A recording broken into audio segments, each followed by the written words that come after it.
não veio para ser servido, mas para servir. Jesus, em Mateus 10:45. A natureza, em toda parte, é um laboratório divino que elege o espírito de serviço por processo normal de evolução. Os olhos atilados observam a cooperação e o auxílio nas mais comezinhas manifestações dos gênios inferiores. A cova serve a semente. A semente enriquecerá o homem. O vento ajuda as flores, permutando-lhes os princípios da vida. As flores produzirão frutos abençoados. Os rios confiam-se ao mar. O mar faz a nuvem fecundante. Por manter a vida humana no estágio em que se encontra, milhares de animais morrem na terra, de hora a hora, dando carne e sangue a benefício dos homens.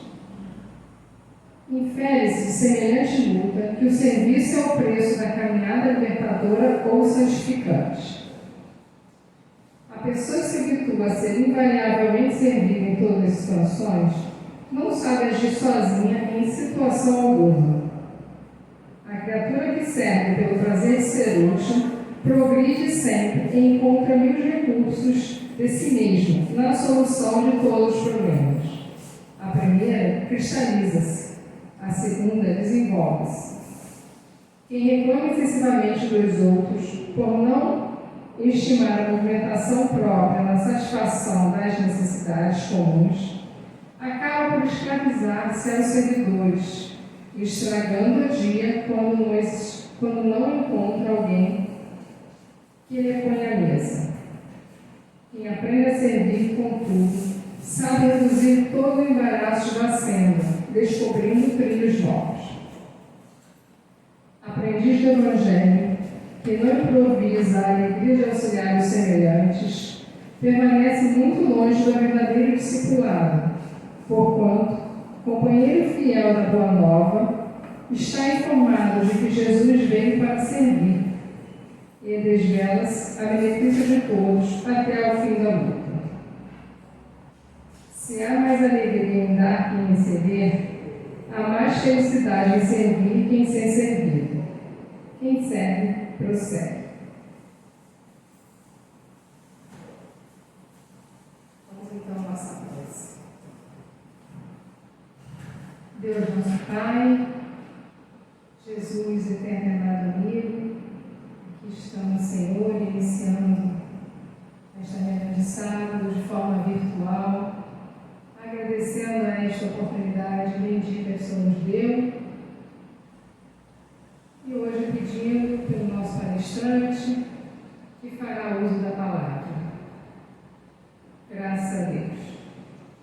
Então vamos iniciar.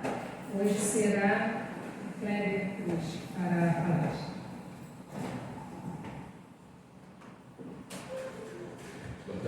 Boa tarde a todos, que a paz de Jesus possa permanecer conosco nessa reunião. O tema que nos foi proposto está no Evangelho segundo o Espiritismo, no seu capítulo 5, Bem-aventurados os aflitos, o item 19, o mal e o remédio. É uma passagem já dentro das instruções dos Espíritos que nos foi trazida por Santo Agostinho em Paris, em 1863.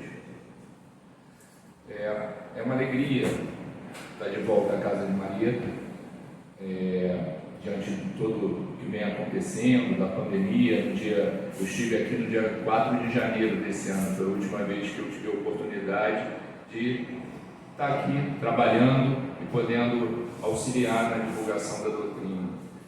E pensando nisso, eu lembrei de uma frase que é muito corriqueira quando a gente vai fazer qualquer tipo de estudo, pesquisa na internet, em sites espíritas, que é aquela que é a maior caridade que podemos fazer para com a doutrina espírita, é a própria divulgação da doutrina. E eu gosto muito, Kardec nos orienta nesse sentido, que devemos sempre buscar a fonte, a origem, entender a essência dessa passagem. E eu fui procurar e não achei essa frase dessa forma nas pesquisas que eu fiz. Até que num site, o Consolador, o autor do tema é Francisco Rebouças, ele diz que essa passagem, não dessa forma, está descrita no livro Estude e Viva, que é um livro psicografado pelo Chico e pelo Paulo Vieira, com as mensagens trazidas por Emmanuel e André Luiz. E a passagem é a seguinte: por isso, estudemos Allan Kardec ao clarão da mensagem de Jesus Cristo. E, seja no exemplo ou na atitude, na ação ou na palavra, recordemos que o Espiritismo nos solicita uma espécie permanente de caridade, a caridade da sua própria divulgação. Isso é significativo porque, quando a gente fala de divulgação, pensa sempre na palavra, pensa sempre na palestra. E o texto, na verdade, vai muito além, porque podemos e devemos divulgar a doutrina dos Espíritos através dos nossos exemplos. As pessoas, sabendo que somos espíritas, olhando as nossas atitudes, olhando as nossas ações, seguindo, portanto, os nossos exemplos, estamos fazendo a divulgação da doutrina. E essa divulgação, sabemos, é fundamental, porque a doutrina consoladora dos Espíritos, ela pode funcionar em tempos de pandemia, podemos usar essa expressão, como um vírus, mas um vírus bendito, que vai contaminando a todos que entram em contato com a doutrina, e essa contaminação permite a transformação interior, permite ali o reconhecimento das suas fraquezas e, acima de tudo, ajuda a evitar que novos males sejam cometidos. E é exatamente sobre o mal que a gente vai falar na tarde de hoje. O tema é o mal e o remédio. Quando eu falo que a doutrina nos ajuda a evitar que novos males sejam cometidos, pode-se pensar assim, mas espera aí, está se querendo dizer que o homem, o ser humano, é o causador de todos os males? A gente, para entender, a gente pode classificar vários tipos de males. Existe o mal físico, existe uma doença. A doença é um mal físico. Ela pode ser congênita, a criança já nasce com aquela dificuldade, ou ela pode ser adquirida, pode ser uma pneumonia que se adquira. É um mal físico. Existem males materiais, que sejam fome, miséria, perda de emprego, dificuldade financeira, pode-se considerar como sendo males. Existem os males, vamos dizer, naturais. Um terremoto é um mal, causa destruição, causa perdas de vida, causa perdas financeiras. Um tsunami, um furacão, uma pandemia. Uma pandemia também é um mal natural. Não tem uma ação do homem definindo uma pandemia. E existem os males morais, aquelas dores que podem acontecer pela perda de uma pessoa amada, por um ato de traição. Todos esses são exemplos de males. Será que é o ser humano o responsável por todos esses males? Ou seja, nesse planeta que sabemos ser um planeta de provas e expiações, o mal advém dos espíritos que habitam esse globo, sejam eles encarnados ou desencarnados? Então, Santo Agostinho nos caracteriza como o planeta Terra um local de pranto e ranger de dentes, onde o sofrimento está aqui presente, é inerente a esse planeta. E aí pode-se pensar que o mal, na verdade, está no planeta Terra e não nos habitantes do planeta Terra, os encarnados ou desencarnados. Toda a humanidade, portanto, estaria influenciada pelo mal que está no planeta e não o mal que está nos espíritos que aqui habitam. Seria uma forma de pensar. Mas essa é a forma mais correta de pensar? Então, quando a gente fala, por exemplo, de flagelos naturais, como eu citei, um terremoto, uma inundação, uma pandemia, qual é a influência do homem nisso? Alguns podem dizer, não, o desequilíbrio ecológico leva à formação de furacões e quem determina o desequilíbrio ecológico é o homem. Mas vamos afastar essa possibilidade, porque entram aí muitas variáveis, e vamos considerar o que Kardec nos traz, e aí, voltando lá ao estudo da doutrina e a sua divulgação, estudar Allan Kardec ao clarão de Jesus Cristo, como Emmanuel nos incita, lá na Gênesis, capítulo 3, no seu item 4, Kardec nos traz a seguinte informação. Esse é um capítulo de o bem e o mal, a origem do bem e do mal. Ele diz o seguinte: o homem recebeu em partilha uma inteligência cujo auxílio lhe é possível conjurar, ou seja, acabar, ou pelo menos atenuar os efeitos de todos os flagelos naturais. Então, através da inteligência, o homem é capaz de reduzir ou, em algum grau, até acabar com flagelos naturais. Quanto mais saber o homem adquire, mais se adianta em civilização. Então, menos desastrosos se tornam esses flagelos. Isso é uma verdade. Se a gente pensar, se extrapolar lá para o Japão, que é rico em terremotos, hoje as construções no Japão são de tal forma que os prédios, por mais intenso que seja o terremoto, tendem a não desabar. Ou seja, os males não são tão intensos, apesar de um flagelo natural. Por quê? Porque o homem, com a sua inteligência, através das suas obras, busca atenuar aquelas situações. Com uma organização sábia e previdente, chegará mesmo a neutralizar as consequências, assim como referência até os flagelos que têm certa utilidade para a ordem geral da natureza e para o futuro, mas que no presente causam danos, facultou Deus ao homem os meios de paralisar os efeitos. Então, os flagelos naturais estão presentes e o homem, através da sua inteligência, pode e deve reduzi-los ou acabar com eles. Tendo o homem que progredir, é o item 5, os males que se acha exposto são um estimulante para o exercício da sua inteligência. Então, o mal a que o homem é submetido faz com que ele desenvolva a sua inteligência, de todas as suas faculdades físicas e morais, incitando-o a procurar os meios de evitar esses males. A dor é o aguilhão, é a espetadela, é aquele espeto que o impele para frente na senda do progresso. Então,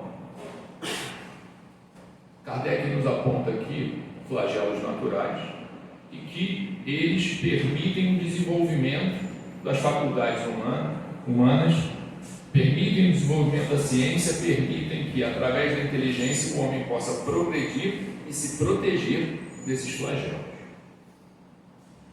Então, quando a gente fala de males físicos, morais, materiais ou naturais, a gente pode considerar, portanto, que os males naturais, eles podem ser vistos não como um mal, mas como uma oportunidade de progresso. É uma forma de visão. O terremoto é um mal, ok, mas a partir do momento que eu desenvolvo a ciência, aquele que seria um mal virou uma oportunidade para que eu possa desenvolver novos instrumentos e novas ferramentas para que aquilo não nos atinja. E isso vem bem a calhar no momento em que estamos vivendo, uma pandemia. Uma pandemia que 1.700.000 pessoas encarnadas nesse planeta já desencarnaram. Isso, números oficiais. Existem estimativas que esse número seria 5 a 10 vezes maior no mundo. Então a gente pode pensar que estamos vivendo num momento de grandes males para a humanidade. É uma forma de pensar. Mas o outro lado de pensar, como Kardec nos aponta, é que esse momento em que vivemos é uma grande oportunidade. Se a gente olhar do ponto de vista da ciência, nunca houve uma vacina tão rapidamente desenvolvida quanto a vacina que teremos no ano que vem. Nunca houve. Em tão pouco tempo o desenvolvimento de uma vacina. Nunca houve um movimento a nível planetário de tal intensidade onde todas as mentes científicas estão voltadas para soluções, que seja a profilaxia, que seja a vacina, que seja meios de tratar de forma mais eficiente os pacientes que caem doentes. Quantos exemplos nós tivemos desse que é um mal, a pandemia, mas que Kardec nos aponta como uma oportunidade de prática de caridade? Quanto de doação venha ocorrendo ao longo desse ano, desde que se instalou a pandemia? Se pensarmos em toda a questão do isolamento e toda a dor que é ficar em isolamento, quanto de autoanálise, de autorreflexão, de percepção de si mesmo, tão fundamental para que possamos nos desenvolver, percebendo as nossas faltas, percebendo as nossas fraquezas, para poder tentar melhorar. A doutrina nos conclama isso. E esse flagelo natural que é a pandemia nos permite fazer essas mudanças, essas melhorias. Então, se enxergarmos como uma oportunidade, temos uma possibilidade grande de renovação. O ser humano, então, ainda não respondemos se ele é o responsável pelo mal, né? Falamos de flagelos naturais. E nessa mesma sequência, Kardec diz no item 6: porém, os males mais numerosos são os que o homem cria pelos seus vícios. De uma forma muito objetiva, ele responde à nossa dúvida: os males são do planeta Terra, por ser um planeta de provas e expiações, ou os males advêm dos espíritos que habitam esse planeta? Ele nos responde de forma precisa: os males mais numerosos são os que o homem cria pelos seus vícios, os que provêm do seu orgulho ou do seu egoísmo, da sua ambição, da sua cupidez, de seus excessos em tudo. Daí as causas das guerras, das calamidades que acarretam, das disseminações das injustiças, da opressão do fraco pelo forte, da maior parte, afinal, das enfermidades. A maior parte das enfermidades advém dos desvios e dos vícios dos espíritos, encarnados ou desencarnados. Então ele nos aponta que o mal não é do planeta, o mal é do espírito que habita esse planeta. Advém a origem do mal. E ele completa: Deus promulgou leis plenas de sabedoria, tendo por único objetivo o bem. Em nenhum momento podemos admitir que o mal provenha de Deus, provenha do Pai. Que as dificuldades, sejam elas quais forem, são uma punição de Deus. Não. Deus promulgou leis plenas de sabedoria, tendo por único objetivo o bem. O que Deus nos dá, nos permite, dissemina, é o bem. Em si mesmo encontra o homem tudo o que lhe é necessário para cumprir essas leis. Deus lhe lembra constantemente, por intermédio dos seus messias e profetas, de todos os espíritos que trazem a missão de esclarecimento. Se o homem se conformasse rigorosamente com as leis divinas, ou seja, se o homem seguisse rigorosamente as leis divinas, não há duvidar de que se pouparia aos mais agudos males e viveria ditoso na terra, viveria feliz na terra. Se assim procede, é por virtude do seu livre arbítrio. Sofre então as consequências do seu proceder. Então, os males se dão pelos desvios dos homens da lei de Deus. Da lei de Deus, que é a lei de amor. O desvio da lei de amor, o desvio do amor, e portanto a queda nos vícios, é que determina todos os males, ou a maioria dos males da humanidade. Essa é a origem dos males. Não está no planeta, até porque o planeta vai progredir. O planeta se tornará um planeta de regeneração. Por quê? Porque os espíritos aqui que permanecerão ou que passarão a habitar esse planeta serão espíritos regenerados e não mais espíritos necessitados de provas e expiações. No livro Consolador, na pergunta 136, Emmanuel responde de uma forma também muito interessante. A mesma questão. Também estamos falando da origem do mal.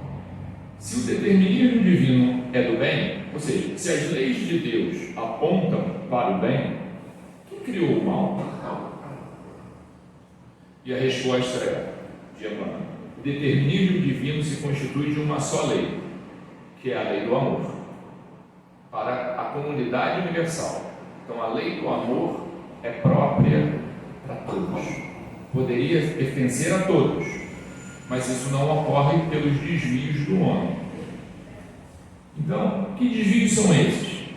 Confiando em si mesmo mais do que em Deus, o homem transforma a sua fragilidade em foco de ações contrárias à lei de Deus.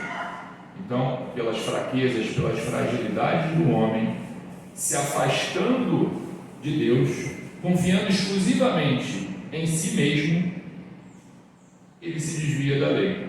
Desse modo, existe uma intervenção na harmonia divina. E Kardec nos diz: eis o mal. Tudo que se desvia da harmonia divina, tudo que se desvia da lei de amor, que é a lei do determinismo divino, define o mal. E quem causa isso? Os homens. E eles causam isso em que momento? Quando eles afastam Deus de suas vidas e passam a confiar exclusivamente em si mesmos. Então, a gente está falando de confiança. O homem passa a confiar em si mesmo e afasta Deus. A gente precisa de confiança. Todos nós não levantamos da cama de manhã se não tivermos confiança. Confiança de que teremos mais um dia pela frente. Peguemos um exemplo. Alguém que se machuca, quebra a perna.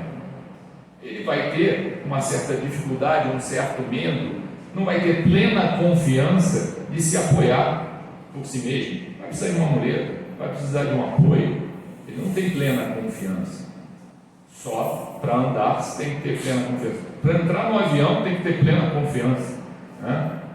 Você está entrando no avião, aquela lata fechada, voando a não sei quantos quilômetros de altura, você tem que estar muito confiante para entrar. Você tem que confiar de que aquilo vai subir e vai descer de forma adequada. Tem que se ter muita confiança. É para atravessar a rua a gente precisa de confiança. Então a confiança está no nosso dia a dia, faz parte das nossas vidas. Nós não vivemos sem confiança. Então o homem tem confiança. Qual é o problema e qual é a origem do mal? É quando o homem confia exclusivamente em si. Essa é a origem do mal. Quando ele afasta nosso Pai Criador do plano da confiança. Então, é claro que temos que ter autoconfiança. Se nós temos uma doença, nós temos que confiar, buscar a receita médica, buscar o exame médico, o diagnóstico. Nós temos que nos mover e confiar que a providência divina nos auxiliará. Então, não devemos pensar que devemos jogar a confiança exclusivamente em Deus. Não, nós temos que ter autoconfiança, senão não fazemos nada. Ficaríamos esperando que a cura chegasse e não buscaríamos o apoio médico. Mas se afastamos a providência divina, se afastamos Deus do centro das nossas existências e deixamos exclusivamente o nosso ego, a nossa confiança, daí surgem os males. Por que surgem os males? Porque se eu não preciso de Deus, eu estou me considerando acima da divindade. Eu sou maior do que Deus. Se eu tiro Deus de minha vida, o orgulho se instala. Porque eu sou o melhor. Se eu tiro Deus da minha vida, o egoísmo se instala. É tudo para mim. Eu não consigo enxergar que eu sou pequeno diante de Deus. É tudo para mim. Orgulho e egoísmo se instalam se tiramos Deus do centro da nossa existência. Se afastamos da providência de nossas vidas. Eis o mal. Orgulho e egoísmo. Deus não coloca orgulho e egoísmo nas nossas existências. Nós é que, o afastando, permitimos que o orgulho e o egoísmo se instalem. Eis a origem de todos os males. Porém, se Deus está no centro de nossas existências, eu não sou maior do que Deus. Eu sou igual a todos. Todos são meus irmãos. Não é tudo para mim, é tudo que é melhor para todos. Porque essa é a lei. É a lei do amor em nossas vidas.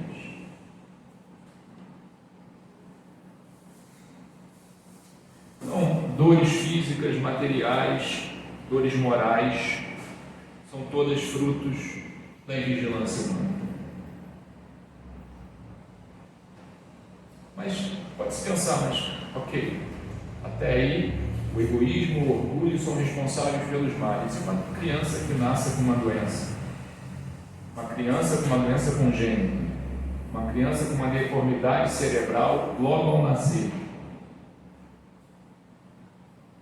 qual foi o mal que ela causou?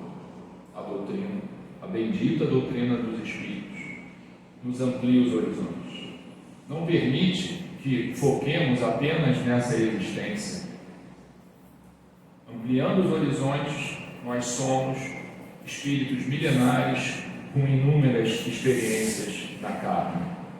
Essas experiências deixando marcas no nosso perispírito ao longo dos milênios. E, portanto, essa situação onde uma criança, por exemplo, com uma deformidade física ao nascer, isso se deu por um mal cometido por aquele próprio espírito em experiências anteriores. E a bênção da reencarnação permitindo que o resgate se dê nessa presente encarnação. O mal, portanto, ele foi originado por aquele espírito que, em momento de invigilância, se desviou da lei de amor. Isso é uma punição de Deus. Deus é o Pai severo que castiga os seus filhos que se afastam do caminho? De forma nenhuma. Deus é pleno amor. Temos nós, criaturas de Deus, comungar desse amor. E Ele nos dá o livre-arbítrio para que possamos decidir nossas existências. Total condição, total autonomia para fazer escolhas. Escolhas até da própria encarnação. Porque Kardec nos ensina no Livro dos Espíritos, no Evangelho segundo o Espiritismo, nessa mesma passagem nos aponta isso, inúmeras informações provenientes da psicografia de Chico Xavier nos apontam que nós escolhemos as provas, as expiações que teremos na nossa encarnação, de forma livre. Claro que com apoio, com a orientação de amigos espirituais, mas de forma livre e autônoma escolhemos os caminhos para a nossa encarnação.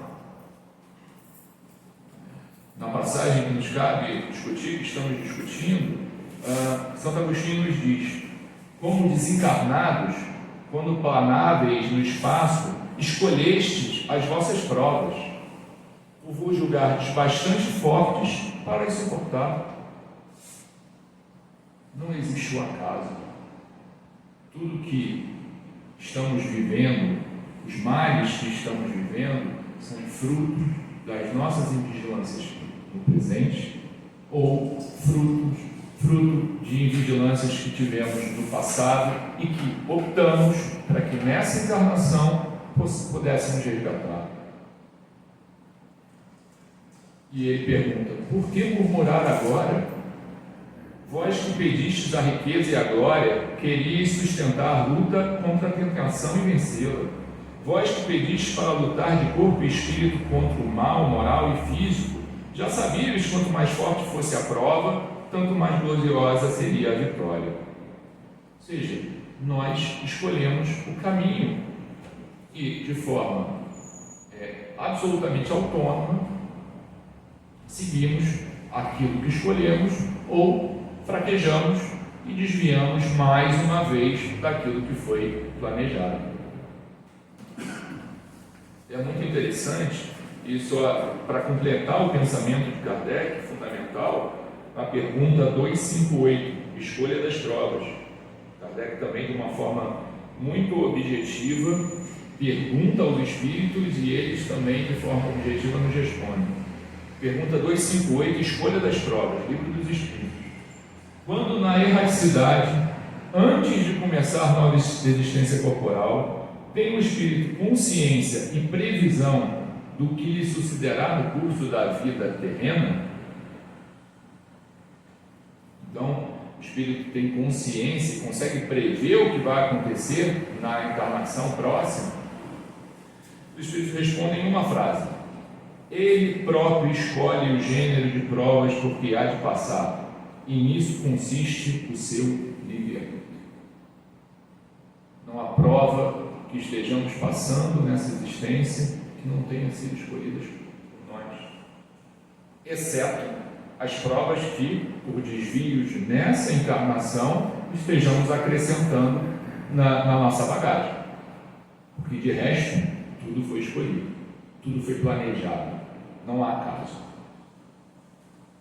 Existe sim, mais uma vez, a autonomia de cada um de nós para seguir o combinado ou desviar.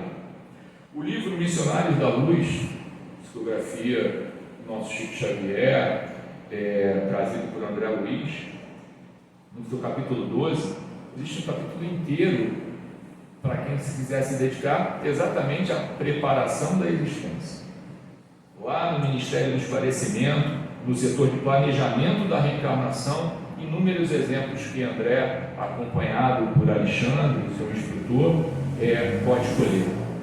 Ali é que se fala sobre Sigismundo, Raquel e Adelino, toda aquela situação de vidas passadas e que vinha se preparando para a reencarnação de Sigismundo na vida próxima, para o resgate diante de males, através do orgulho e do egoísmo que esses três espíritos tinham cometido, tinham propiciado em encarnações anteriores. E ali nos diz também que toda a preparação tem por um objetivo que possamos nos tornar completistas, ou seja, que todo aquele arcabouço físico que é desenhado para cada um de nós, ele possa, na sua potencialidade, promover o desenvolvimento e o crescimento daquele espírito. E quando esse espírito meio que passa com 10 na prova, ele é considerado um completista. Ele conseguiu vencer aquela existência vencendo a si mesmo, vencendo seus males, não permitindo que se acrescesse ou se acrescentasse novas dívidas. Então isso é motivo de festa na espiritualidade, porque aquele espírito conseguiu vencer, é um completista. E tem o exemplo de Anacleto, que é um exemplo muito interessante, porque é um espírito que vive em nosso lar que está preparando a sua reencarnação. E será uma reencarnação dura, escolhida por ela, onde ela receberá 3 espíritos que ela conviveu e ela desviou em passado, em outra encarnação. E a situação, o cenário será o seguinte: ela encarnará e será mãe de 3 filhos, 2 deles com retardo mental e uma terceira filha com grandes dificuldades e uma necessidade de resgate muito grande. Esse é o cenário. E ela pede para fazer, sob o aconselhamento dos amigos espirituais, uma mudança na estrutura do seu corpo físico. Ela pede para que sejam mexidas no seu arcabouço endocrinológico, aquilo que mexe com os hormônios, que mexesse na tireoide e na paratireoide, para que essa desestruturação, esse dito mal, pudesse fazer com que a sua constituição física não fosse atraente. e que ela, diante desse cenário, pudesse, sem a dita beleza, não cair em tentação e poder, com isso, cumprir o seu compromisso pessoal e com aqueles espíritos que ela está unindo. Ou seja, o cenário todo foi desenhado da reencarnação daquele grupo familiar e do corpo físico que ela habitaria no planeta, com as características necessárias para que ela pudesse vencer aquela encarnação. Se esquecermos a doutrina dos espíritos e olharmos esse cenário exclusivamente do ponto de vista material, nós estaríamos vendo, meu Deus, uma tragédia, que mal, Deus é mau. Olha só essa mulher, além disso, o cenário, ela fica viúva precocemente. Essa mulher viúva, com 3 filhos, 2 filhos com dificuldades mentais grandes, 2 filhos com retardo mental, uma outra filha com vários problemas. Coitada, como Deus permite uma coisa dessa? Se olharmos pelo plano espiritual, aquilo tudo é uma bênção. Aquilo tudo é uma enorme oportunidade de resgate, de regeneração, de aprimoramento, de melhoria espiritual. Aquilo tudo foi planejado, foi pedido, não foi imposto. Ninguém impôs aquela encarnação. Foi solicitado por cada um daqueles espíritos que fosse daquela forma, para que pudessem avançar, pudessem progredir, pudessem almejar a felicidade, e não a felicidade espiritual, não a felicidade do mundo, com os olhos restritos e estreitos que o mundo consegue enxergar a felicidade, e que muitas vezes esses olhos restritos e estreitos desviam o homem para o orgulho e para o egoísmo, para tentar atender às felicidades na matéria, que são transitórias, pueris, terminam e ficam na matéria, e os débitos seguem com o espírito. Mas vimos os males. Podemos entendê-los como males ou podemos entendê-los como oportunidades. Podemos entendê-los como a forma que temos a disposição bendita na carne, na matéria, de nos transformarmos. Mas é difícil, sem dúvida que é, passar por uma encarnação como está sendo proposta para a Anacleta, é muito difícil. E Santo Agostinho nos diz que existem os males e existe o remédio. E qual é o remédio? Qual é o remédio que atenua todas as dores? Qual é o remédio que nos faz mudar a perspectiva de um mal para uma oportunidade? E o remédio, meus amigos, é a fé. O remédio é a nossa encontro, nossa comunhão com o nosso Pai Criador, na certeza de que Ele não nos desamparará. É a fé que permite trazer Deus para dentro de nós, ou permitir que Ele aflore dentro de nós, porque dentro de nós Ele já está, porque nós todos somos portadores da lei de amor do nosso Pai Criador. É permitir que Ele aflore, não é tamponá-lo, tampar com os nossos vícios que acabam desviando e caindo em orgulho e egoísmo e, portanto, em todos os males. Através da fé, trazemos Deus de volta para o centro das nossas vidas. Através da fé, nos tornamos filhos de Deus e consideramos que todos nós somos irmãos. Com isso, afastamos o orgulho. Através da fé, desejamos o bem de todos, de forma igual. E, portanto, afastamos de nós o egoísmo. Então, a fé é o remédio certo para todos os sofrimentos, para todos os males. Mas, para isso, nós precisamos enxergar, de fato, a vida pela ótica do Espírito. Porque aquele que crê se fortalece. E quem nos diz isso é Santo Agostinho. Aquele que duvida, mesmo por um instante, ele vai sentir as angústias e as aflições pungentes, porque deixa de ser oportunidade e passa a ser de fato um mal. É a fé que nos dá essa condição. E a gente pode entender a fé não só como um remédio, mas também como uma vacina. A fé não deixa de ser a profilaxia de novos males. Porque se eu tenho fé, é porque eu comungo com Deus e, portanto, afasto o orgulho e o egoísmo da minha existência. E se eu não tenho orgulho e o egoísmo, eles estão atenuados, eu não estou cometendo novos erros. Eu estou fazendo uma profilaxia de novos erros.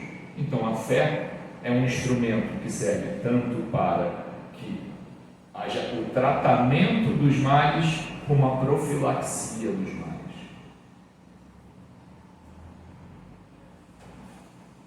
Então, a fé ela é fortalecida através da oração e do Espírito.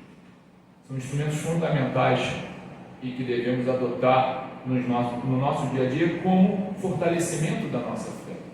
A nossa doutrina, Kardec desde o início nos empurra para que possamos estudar a doutrina, que tenhamos conhecimento da doutrina.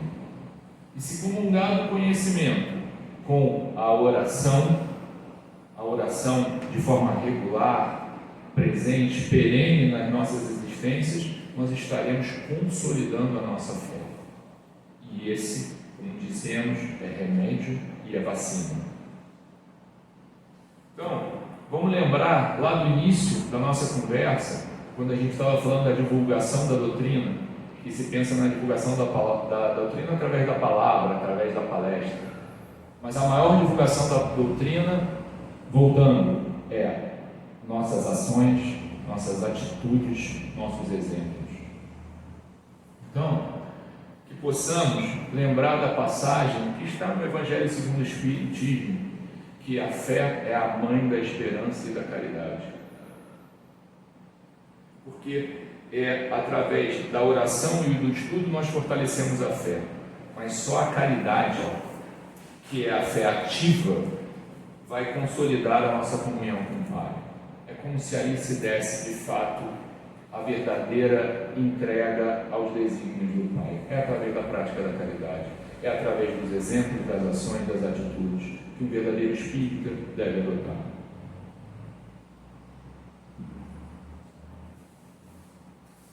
Então, a fé é o remédio para todos os males, a caridade é o passaporte para a felicidade. Ter fé é fundamental. Colocar Deus no centro da nossa existência deve ser o nosso objetivo. Porém, para que possamos almejar em algum dia, em algum momento, a felicidade, nós temos que ter a prática da caridade como nossa forma de proceder. A fé é fundamental, a caridade é que nos moverá. Então, precisamos estudar a doutrina, divulgar a doutrina, e a caridade que podemos oferecer de forma genuína ao nosso próximo. Vai ser a melhor forma da gente agradecer ao Pai as nossas oportunidades. A prática da caridade é a demonstração que somos gratos ao nosso Pai Criador. Somos gratos da possibilidade de estarmos encarnados, vencendo ou tentando vencer as nossas dificuldades. Então, o mal e o remédio. Na dependência de como enxergamos, o mal pode ser oportunidade. O remédio é a fé. A fé viva, a fé ativa, que se transforma em caridade. Esse é o remédio para todos os males e todas as dores. Que possamos seguir vigilantes com o Pai em nós. Que possamos ter os ensinamentos do Cristo como nossa bússola. Que possamos ter a doutrina dos Espíritos como nosso mapa de viagem. Porque, diante disso, nós chegaremos em águas calmas, regeneradoras. E aí teremos, sim, a certeza de que a nossa vigilância na manutenção do Pai em nós, na manutenção da nossa fé, na manutenção da prática da caridade, a nossa vigilância fez cumprir o que Jesus nos pediu e pede a todos os instantes. vá e não peques mais. Que a paz de Jesus possa permanecer conosco.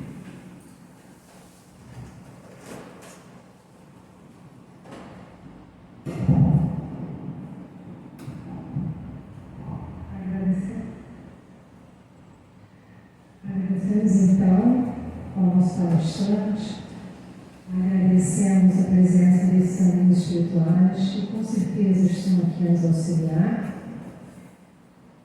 E vamos então à nossa prece. Jesus, nosso amigo equilibrado, estamos aqui, Senhor, finalizando a nossa reunião de sábado, pedindo que a misericórdia de Deus fortaleça a nossa fé, nos impulsione, nos dê força, Senhor, para superarmos todas as nossas dificuldades e, enfim, os nossos males. Que o Senhor nos abençoe hoje e sempre, graças a Deus.